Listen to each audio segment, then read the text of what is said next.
It's time for Wise Money with Korhorn Financial Group with certified financial planners Kevin Korhorn, Mike Bernard, and Josh Gregory. Welcome to another episode of the Wise Money Show with Korhorn Financial Group, where every week we're helping you take your next wise step in your financial life. Thanks for being here, friends. My name is Mike Bernard. I'm your host. I'm also one of the certified financial planners on the program. Special show today. Have CFP and one of my business partners, Josh Gregory, and special guest, Corey Johnson. That's right. Hey, big changes are coming to retirement plans because of the Secure Act 2.0. We've had some other shows that talk about the tax law changes from this new legislation.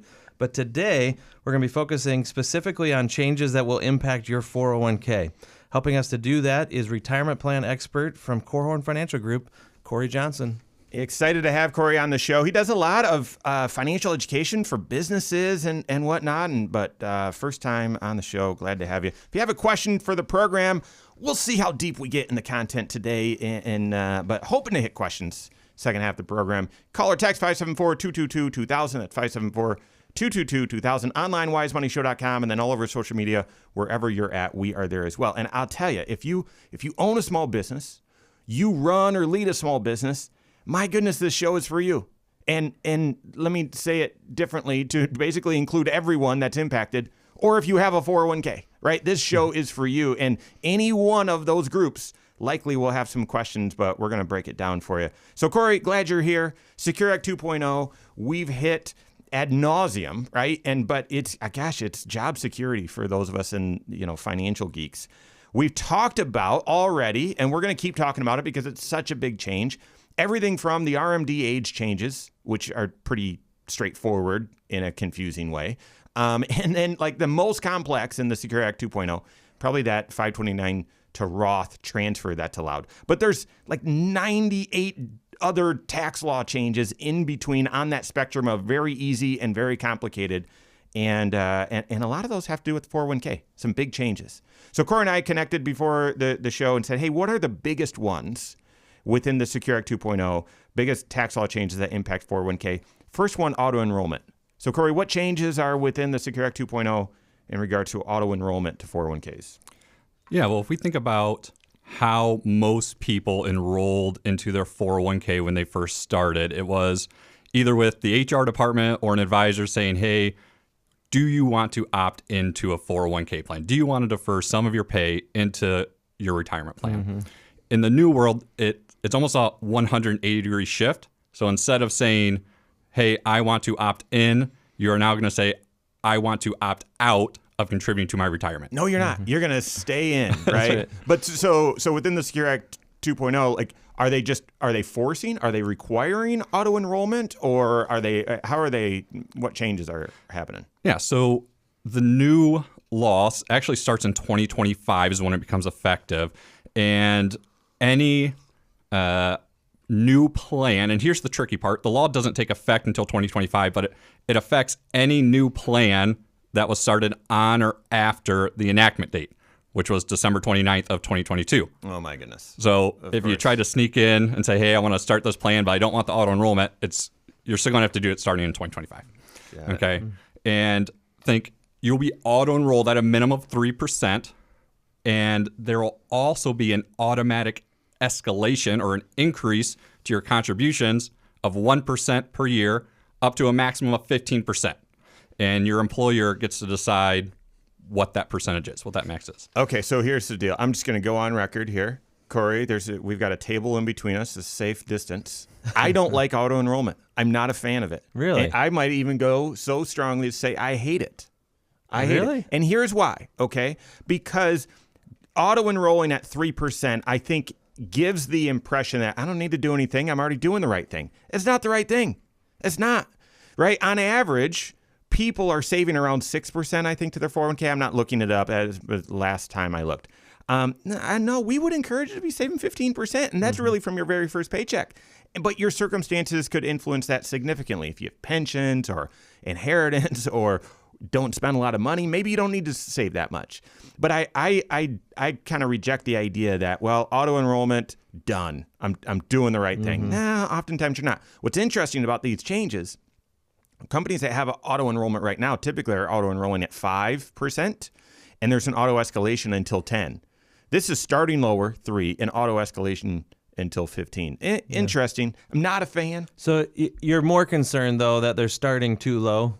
And it gives a false sense of that I'm doing the right thing. I'm doing what I should. This is the same reason why I don't like TurboTax. Not because I want to prop up the CPA business, but I feel like that's the wrong sense of accomplishment. I got my taxes done electronically, really easy. Yeah, but did you pay too much tax? Mm-hmm. Did you take advantage of all the tax planning strategies you should have taken advantage of? So anyway. Yeah, I agree with that. Yeah, I almost like it more for the person that says, I don't have time to enroll and figure this stuff out. So at least we're going to get you in at 3% and gradually step you up. It's not a solution, but it is a baby step towards. You know, we're financial advisors, right? So we're always trying to encourage people to take the right action in their financial life. And we've been, often helping clients go from maybe they're at 8% and they really need to be at 12 or 15% contributions. And how do we suggest that they get there? Baby steps, right? Over a period of time. I would like to see people escalate a little faster than just 1% per year.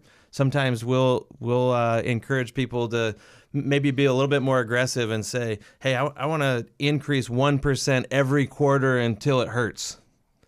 Or until I get to 15%, whichever comes first. Yeah. And when it hurts, give me a call. We're going to talk about it, and we're going to give some creativity there to how we can enhance this. But I don't know. I like the fact that there is auto enrollment, and especially the fact that it is paired with auto escalation, that it is going to be ratcheting up.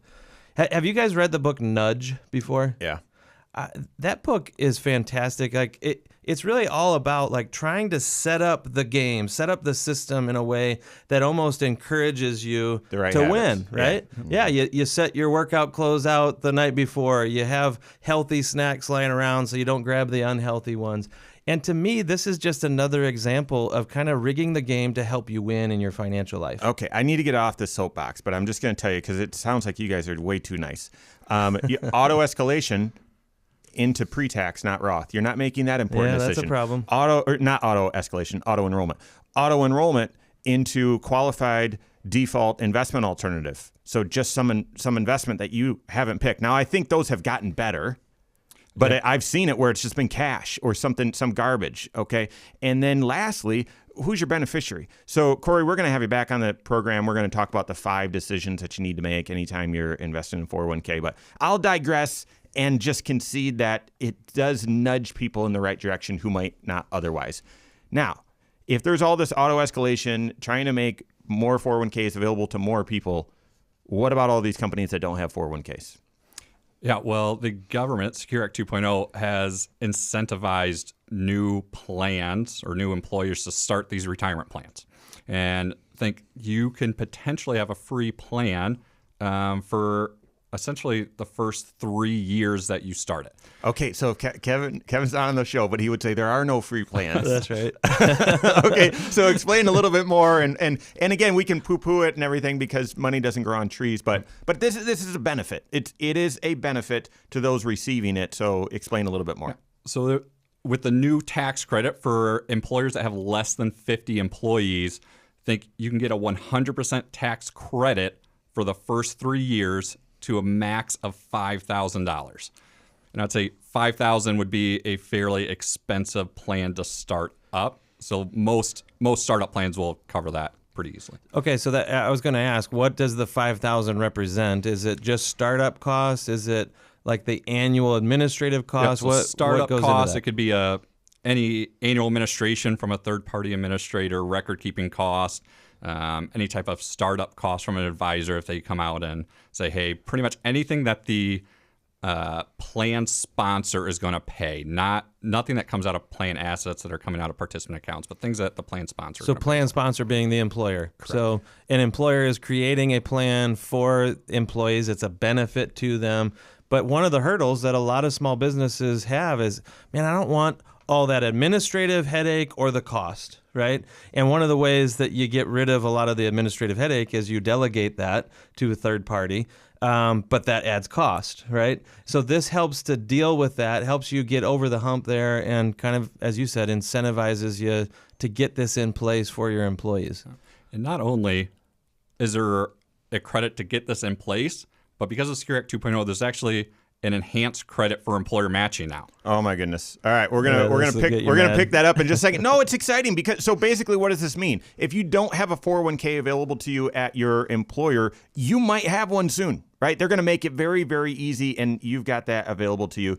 Yeah, taxpayers are paying for it, but all right. There's a lot of other changes coming to the 401k, your 401k market. We've got that and more coming up on the Wise Money Show with Korhorn Financial Group. Hello, YouTube. Thanks for being here. This is the Wise Money Show. What you're watching right now is our weekly 1-hour talk show that airs right here on this channel, 10 a.m. Eastern Time every Saturday morning. Also on podcast, same time, wherever you're at, check that out. But then also on a couple of local radio stations, which is why the content's broken up the way that it is. If it was just for YouTube, probably wouldn't structure it this way. In fact, we've got lots of other content designed directly for YouTube, directly for you. So make sure you hit that subscribe button, turn on notifications so that you're made aware every time we drop new content. All of these changes that we're talking about with Secure Act 2.0, we hit it on the talk show here, but we've also done additional videos on it as well so that you can apply it directly to your financial life. So make sure you hit that subscribe button, turn on notifications, and if you like the content, leave comments below as well. We appreciate it.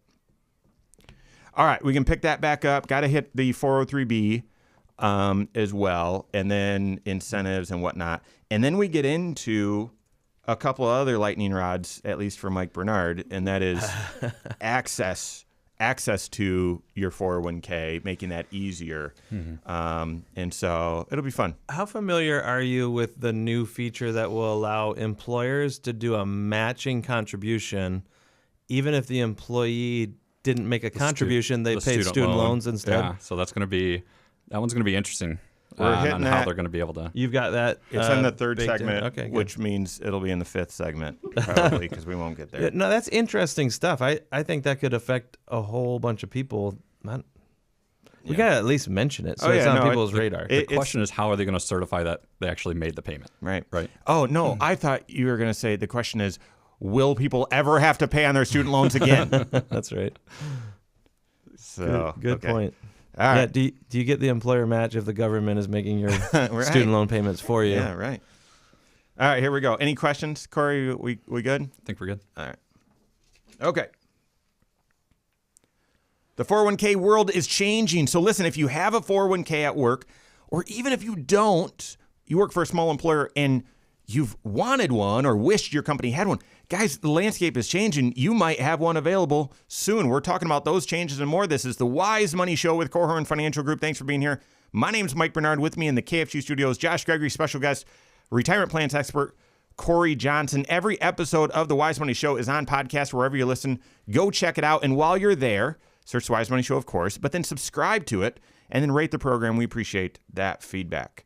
All right, so Corey is one of the retirement plans experts on our team at Korhorn Financial Group, does a lot of help, oh my goodness, in two different ways. Well, more than that, really, but I was going to say evaluating existing retirement plans that businesses have and showing, hey, listen, no one's had their eye on this. This is old and dusty. There's some enhancements and some cost savings typically that can be had. So that's one. And then the other is you do a lot of education. We've got a full kind of service spectrum on how we serve businesses and the participants, quote unquote, employees, quote unquote, you, and give financial education. So Corey's instrumental in all that. Today he's on the show talking about the Secure Act 2.0 and all the changes it made to the 401ks. So Corey, we left off on tax credits that people get. I'm not sure, or that businesses get when they start a new plan. I don't know if there's any more on the bone there. So let's hit that, and then incentives for people contributing to their plans and so on. So what are these changes? Great. Yeah, I would say one of the major tax credit changes is the new employer matching contribution credit. So if you are doing a match, you can get for the first 2 years a 100% tax credit up to $1,000 per employee as a credit on your tax return, and then it scales down by 25%. Year 3, it's at 75. Year 4, it's at 50. Year 5, 25, and then a 0% going forward. But that is a pretty big benefit, especially for the startup retirement plans. So we are going to cancel our 401k at Korhorn Financial Group and restart one in 2025. You got to wait 3 years. You got to wait 3 years? Okay. So I was going to say there's a lot of nuances and likely some questions here but not all the details are fully out yet. But so taxpayers are going to help you, small business, if you don't have a 401k. You're going to get tax credits to cover up to $5,000 of expenses for the first couple of years, first 3 years. And then even if you say, well, another expense of starting a plan is the employee match. See, I would have been mean and said, you don't need to do a match. It's okay. Just having a 401k available, that's a big deal. But no, the government's going to provide a tax credit for the match as well. So taxpayers are paying for it. It's interesting, though, how many people choose to just not participate in their 401k if there isn't a match. It's like, oh, what's the point? I'm not getting any sort of reward for saving into my 401k if my employer isn't throwing money in. And I feel like every once in a while we've got to kind of coach up some folks on, this may have tax benefits to you by saving into this account. It's saving for your own retirement, so this is a big bucket for you to be able to contribute money into. But the fact is, employees are more likely to participate when there's a match. And so the fact that the government is making it not only easy, they're doing it for you. If you're an employer and you want to be able to provide a match in those early years, and the government is essentially paying it for you, that is unheard of. I would have been surprised if I hadn't seen all of the things that they did during COVID. Right. Yeah, good point. Good point. Okay, so here's sorry. I don't know. I have a very nerdy question that maybe is not even answerable right now, but normally when an employer does a match for the employee, they get a business expense. It's a deductible expense for them. Do you get to write it off and get a credit? It's like double dipping. Oh, there's no way.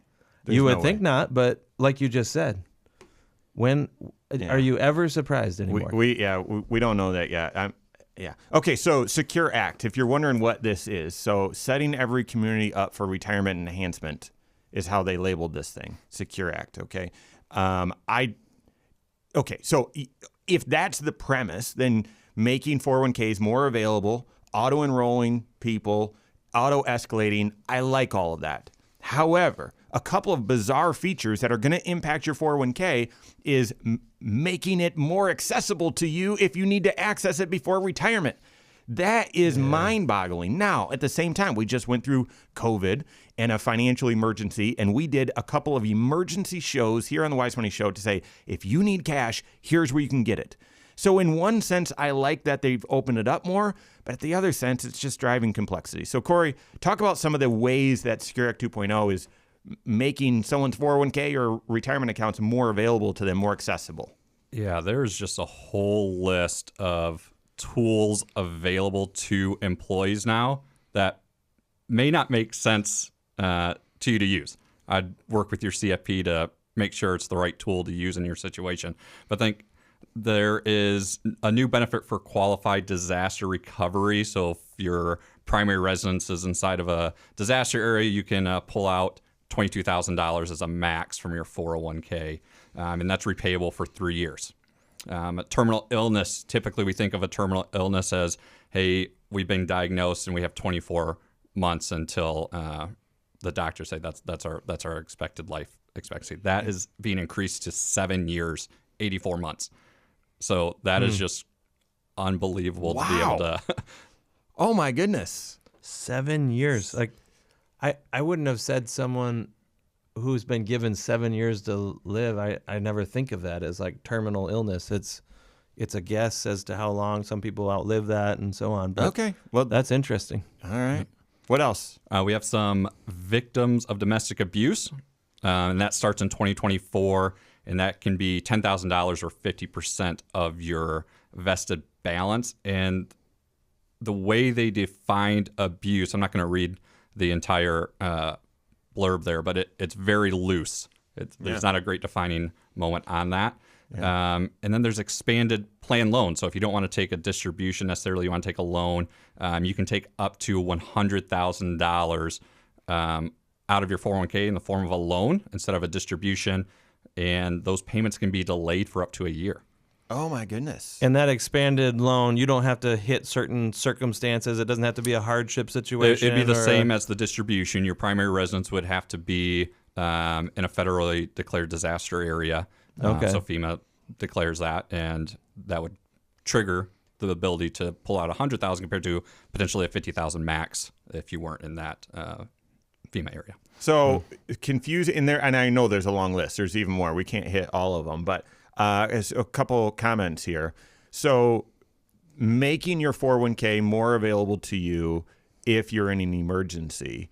And I'm good with that. Will you remember all of these laws? How will you be able to keep track if your unique circumstance is on the list or it's not? And then the other thing I would say is, you go through something like COVID or you go through a big disaster and Congress is going to come out and rewrite the rules anyway. I mean, some of those sound like coronavirus related distributions Right. and some of the changes they made with loans to 401ks during that time. And you'd think so they've now made those sort of permanent, except if we go through a situation like that again, they're going to come out with new rules again. So it's just, it's making it more complicated. Especially from a tax standpoint, because anytime you can take a withdrawal and then you have so many years to maybe pay it back, now you're starting to affect the tax return in the year that you made the withdrawal, and then you're having to undo some things further on down the road. This gets real messy, and it almost puts you in a position where, the hope of being able to prepare your own taxes, if it wasn't gone already, it would instantly if you start down that path. To me, this is where you need more than just tax preparation. You need advice, right? You need a guide along the way, and it's because of the complexity of these rules. We're running out of time in this segment, so we'll have to pick it back up. But there are two other strange sort of new changes as far as your ability to get money out of your 401k. So Corey, start scratching the surface on those. Yes, I think there's the two major ones are an emergency withdrawal up to $1,000, and then also something new called a linked savings account. So the ability to defer some Roth dollars into this emergency savings account that you can really pull out without any distribution costs at least 4 times a year. Yeah. So they're essentially trying to create an emergency fund within your 401k. And even if you didn't set that up, there's an emergency withdrawal that you can get access to. You can probably imagine, if you're a fan of the Wise Money Show, I've got some strong opinions on this. So we're gonna paint that in a planning perspective in that context. So we've got that, and then a lot of other changes still yet to hit with 401ks that you need to be aware of, whether you run a business and have a 401k or are participants. We've got that and more coming up on the Wise Money Show with Korhorn Financial Group. Okay, this can be a short break. My guess is, so we're starting the third segment. My guess is we spend most of this segment, or at least half of it, talking about those two things. Mm-hmm. So we'll definitely want to hit on. I don't know. Do we want to hit on employer matches, pre-tax or Roth for? Yeah, we'll have this time. one? Okay, We'll have time. So we're entering third segment. So this definitely means this will be a 4-segment show. We won't get into listener questions. There's plenty here. So let's pick it back up with the emergency withdrawal exception and the emergency linked savings account. Oh my goodness, what was? If it comes to me, I might just ask you on the air and say, hey, it's okay if you don't know the answer. This is all new territory. So, all right, here we go. Can your 401k be counted on, be relied on in the case of an emergency? And, well, if it can, should it be? We're helping you with that and more. Right now, this is the Wise Money Show with Korhorn Financial Group. Thanks for being here. My name is Mike Bernard. With me in the KFG studios, Josh Gregory, special guest, retirement plans expert, Corey Johnson. If you've missed anything on the Wise Money Show, either this episode or previous episodes, or want to catch up on any other content, find us on the YouTube channel. Go check us out. Search the Wise Money Show. Subscribe to the channel. Turn on notifications so you're made aware every time we drop new content. Secure Act 2.0, setting every community up for retirement enhancement. 2.0 came out just recently. Lots of big changes to you. It will change your financial plan. There is no question. But big changes to 401k plans as well. Here's the thing. They're trying to, throughout the 100 or so tax law changes, trying to make retirement savings, trying to encourage retirement savings. And I get that if they're going to encourage retirement savings, I'm sure some people, a decent amount of people say, well, I don't know if I want to save up if I need the money back and I can't get to it, maybe I'm just not going to save up at all. And so even though I want to poo-poo some of these rules that they've put in place to where you can go get access to your 401k, I think it's for that reason, to help overcome that mental hurdle. Here's the issue. The emergency withdrawal exception, Corey, I'm going to want you to explain that, and the emergency linked savings account. That doesn't meet an emergency fund. It's not a supplement. It's not a replacement for an emergency fund. So the emergency withdrawal exception, how much is that and how frequently and all that? So it's a max of $1,000 and $1,000 a calendar year, but you can take it out again as long as you've paid back the previous amount. So if you were to pay that back through deferrals, or you just made an extra contribution to your plan that covered the $1,000, you can go ahead and take that out again. Or if you wait 3 years. So you don't have to contribute at all. If you wait 3 years, you can take it out again. So $1,000 essentially every 3 years. That's not this. To me, this seems like an administrative nightmare. Yeah. And you might it doesn't say, even solve the problem, really. Right. And you might say, well, okay, but I can pull that money back out. Well, it's taxable. It's no penalty. It's still taxable if it's pre-tax money. So, and then emergency, normally, your emergency fund should meet 3 qualifications. Should be FDIC insured, should be free, and then it should be liquid. And while this one sort of breaks all of those, definitely the liquid piece. If you're in emergency, how frequently can you, or how fast can you get this $1,000? So enter then the next one, which is the emergency linked savings account. Now this is, you would elect to do this. Your contributions would go into this sidecar account, not pre-tax. So these have to be Roth or after-tax contributions. They're still eligible for the match. So if you're contributing into this and not directly into your 401k, you can still get a company match. But the max here is what, $2,500? $2,500. And I'll say you may not have the ability to elect. Your employer might elect for you that you will contribute to this plan until you hit the $2,500 max. And on top of that, they can elect, okay, once they make that contribution that meets the $2,500 max, they can either say their contributions are just going to stop automatically once they hit that, or in an ideal world, that contribution goes into the Roth account now. But you as a participant may not, if you're auto-enrolling, you may stop contributing to your retirement plan without even knowing it. So then here's my question. Wow. Is there so much good it's bad? Right? Because I get the rationale with this. We're gonna auto enroll you. We're gonna make 401ks more available. We want you to be saving for retirement. And because you might be concerned that you can't get this money back, we're gonna make it more available to you. But in doing so, they've made it so complicated. Have they actually done the opposite, right? Because there's all sorts of research saying you shouldn't have a lot of investment options within your 401k because the more choices you have, the more confusing it is, the less likely you are to contribute. All these rules are so confusing.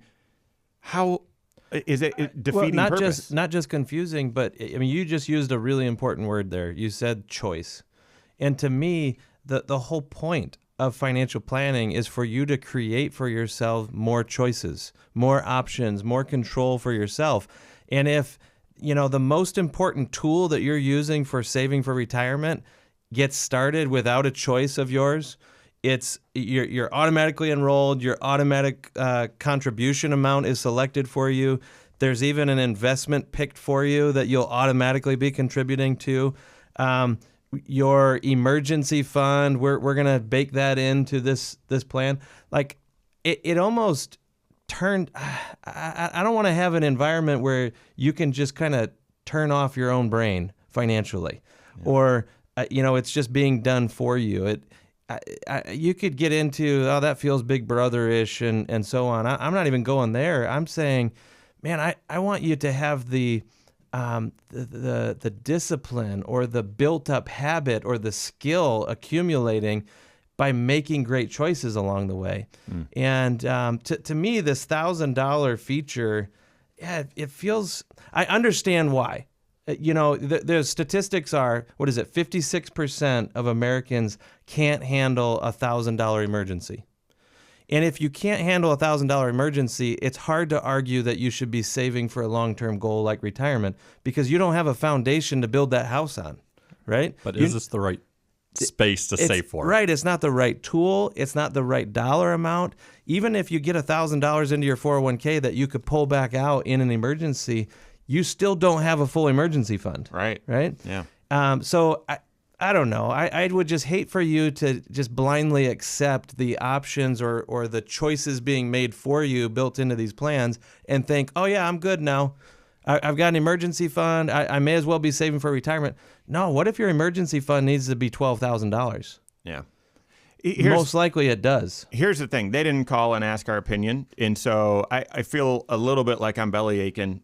But the point is these features are now available. It's not a substitute for an emergency fund. And therefore, you still need to work with your CFP to build up that emergency fund. Where should it be held? How much should you have in there? And then save aggressively towards your long-term goals. Another big feature, big change has to do with student loans. So, Corey, what's the change there? So this one's an interesting one. We know that there's a student loan crisis, but now, starting in 2024, a plan sponsor can say, hey, we will accept student loan payments as if they were deferrals into the plan, so you can get a match.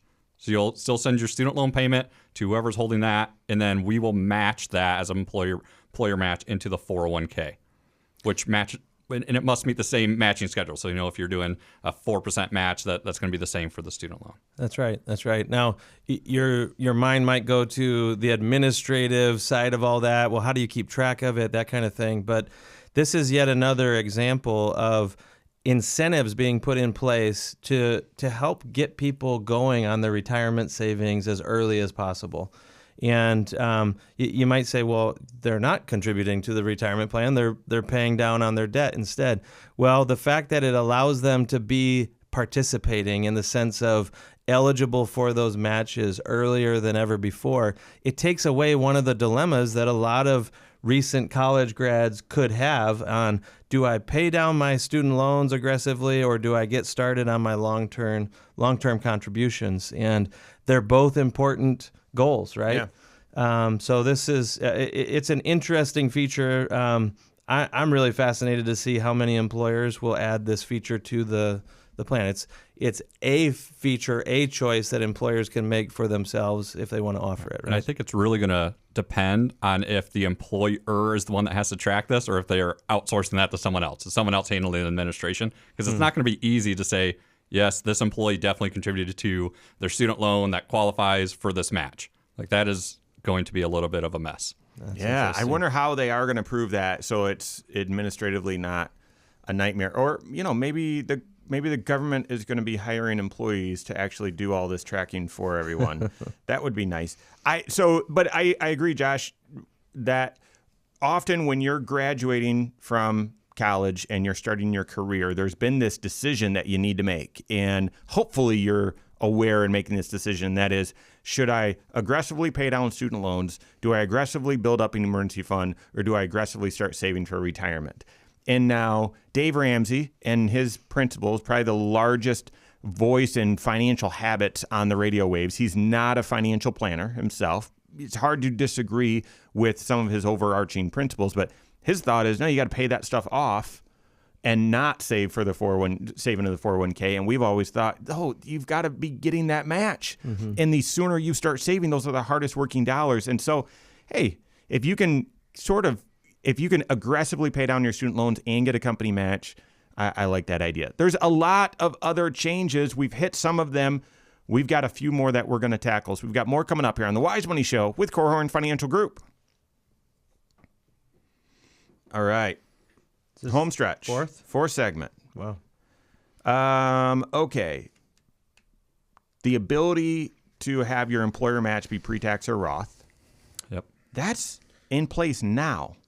But no one can do it. No one can do it because the record keepers can't figure it out yet. So I would point that out. Catch-up contributions, those changes. The catch-up, the mandatory Roth. Those are the three that we have, and any more we can hit. I'm assuming that might take the entire segment. And it'd be great if there was some sort of summary to tie this all to, planning, because gosh, there's just so many decisions you need to make now. Mm-hmm.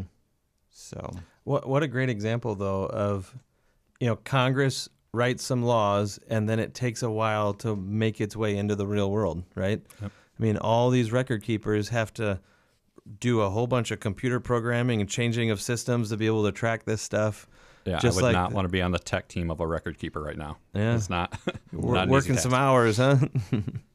all right, fourth interesting. segment, land on the plane. All right. Thanks for being here. This is the Wise Money Show with Korhorn Financial Group. My name is Mike Bernard. With me in the KFG studios, Josh Gregory, special guest Corey Johnson. Stay up to date on all Wise Money content. Find us online, wisemoneyshow.com, and then all over social media, wherever you're at, we are there as well. Corey's one of our retirement plans experts, does a fantastic job serving small businesses and participants and you and employees, right? The folks that are saving into the 401k. That's our big kind of value add approach in serving small businesses and serving in the retirement plan space, making sure that you've got the right retirement plan for you, for your business, that it's at the right price. There's a lot of them that don't have the right features and are still on an old archaic pricing model, and that your employees are supported, right? Corey, one of the things we haven't hit yet is the 401ks over the past, 5-10 years, PEP, MEP, other acronyms like that. And that's becoming more and more the way to structure your 401k and 403bs. But 403bs were previously on a separate sort of chassis. And with this new law, they've opened that up. So can you explain that? So a PEP, a pooled employer plan, became available with Secure Act 1.0 back in 2019 when that got passed.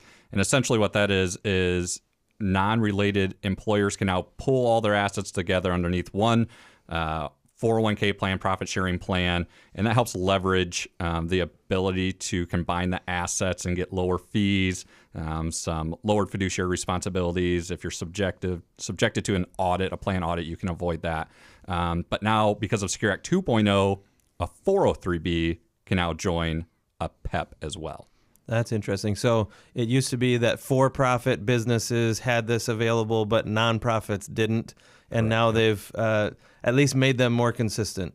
That's interesting. So essentially, this is like, it's probably familiar to a lot of business owners and different industries being a part of a large buyer group. There's just some perks that accrue to you when you're buying in bulk or in volume, and this is a way to buy the services of a 401k or a 403b and get some cost savings, essentially.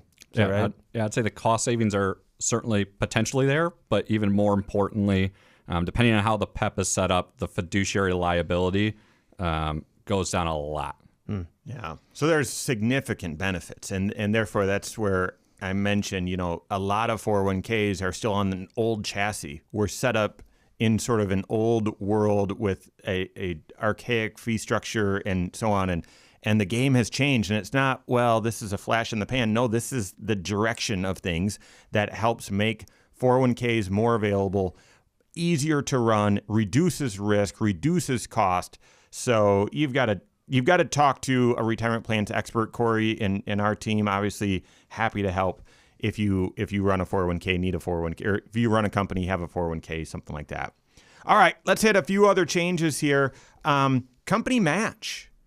The company match has always been to pre-tax, even if from the moment you started your 401k, your employer offered the Roth side, and you said, that makes the most sense to me, all of your contribution went Roth.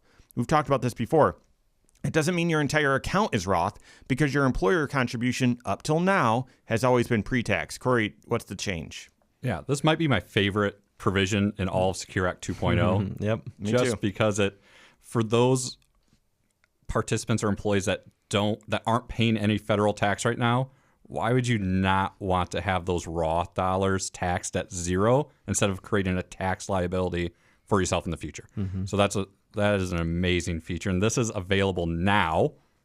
However, the record keepers, the technology likely isn't available at least for until the end of the year, maybe even farther. I mean, this is a difficult technological situation to be able to track, to be able to make that contribution as a Roth, because the businesses are still going to want the deduction, but the employer wants to pay the tax now. So how are you going to pay the taxes on these Roth dollars? Is it going to be a 1099? Is it going to come off the W-2? There's a lot of different thoughts there. That's very interesting. But so even if you couldn't rush right out and implement this today, it's still something to kind of take mental note of if you're an employer and you're providing a retirement plan to your employees.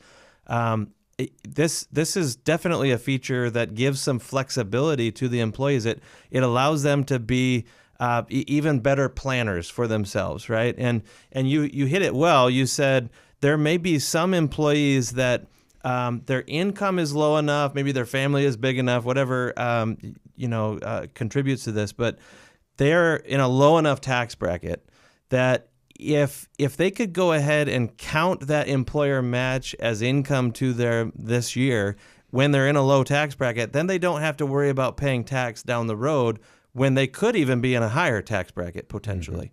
So it's the age-old Roth versus traditional decision that we talk about all the time.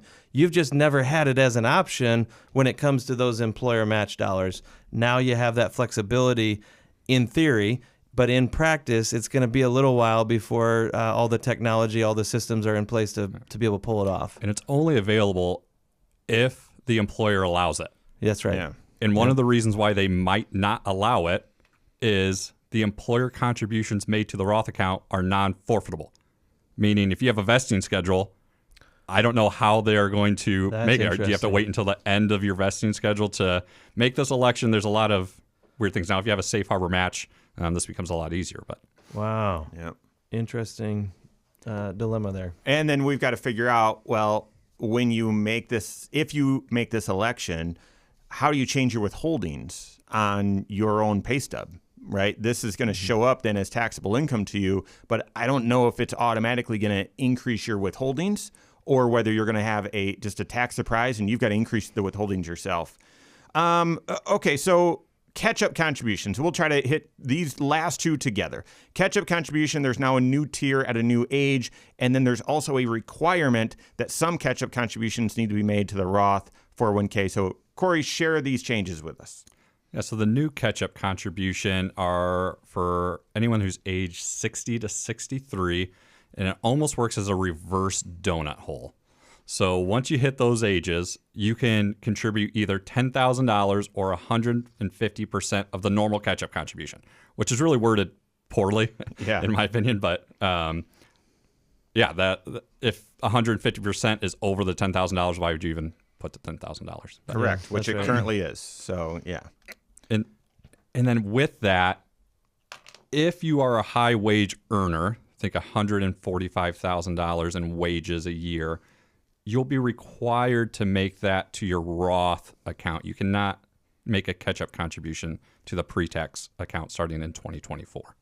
And that's no catch-up contributions at all, not just from the advanced age of 60 to 64 or whatever, 63. Yeah, that's the other thing. So this new tier, this new age, we've hit this in some of our other Secure Act discussions, but it's available in the year you turn 60, 61, 62, 63. The year you turn 64, your catch-up contribution has to go back to where it was. And so I have no idea why they would have structured it that way.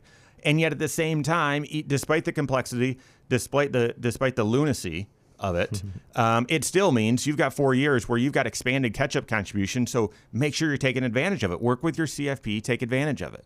But whether you're at age 50 or whatnot, they've redefined what a highly comp person is. That threshold of $145,000 of income. That's it doesn't match other definitions. That's correct.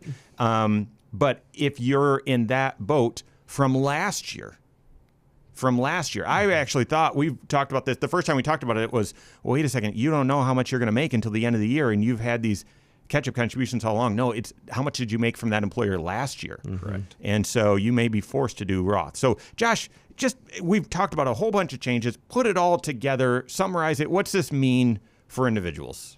Well, I'll talk about individuals and employers. I mean, a retirement plan is one of the most important tools that a lot of families have to be able to accumulate for one of the biggest goals that they have. But you only have it at your disposal if your employer offers it. So, of course, we encourage a lot of small businesses. There are ways for you to get these in place without burdening your own team or yourself, and without breaking the bank as well. There are some great incentives out there. And if you work for an employer that has one of these plans or is setting it up, I encourage you to participate, take advantage of it. It is important. Work with your CFP. They are here to help. And for you small business owners, work with a retirement plan expert like Corey. Thanks for being on the show. And make sure you've got the right plan with the right features. That's all the time we have for today. On behalf of Josh Gregory, myself, all of us at Korhorn Financial Group, have a great week, and we'll see you next Saturday for the Wise Money Show with Korhorn Financial Group. Securities offered through Silver Oak Securities, member FINRA/SIPC. Advisory services offered through KFG Wealth Management, LLC. Doing business as Korhorn Financial Group. KFG Wealth Management, LLC and Silver Oak Securities Incorporated companies are unaffiliated.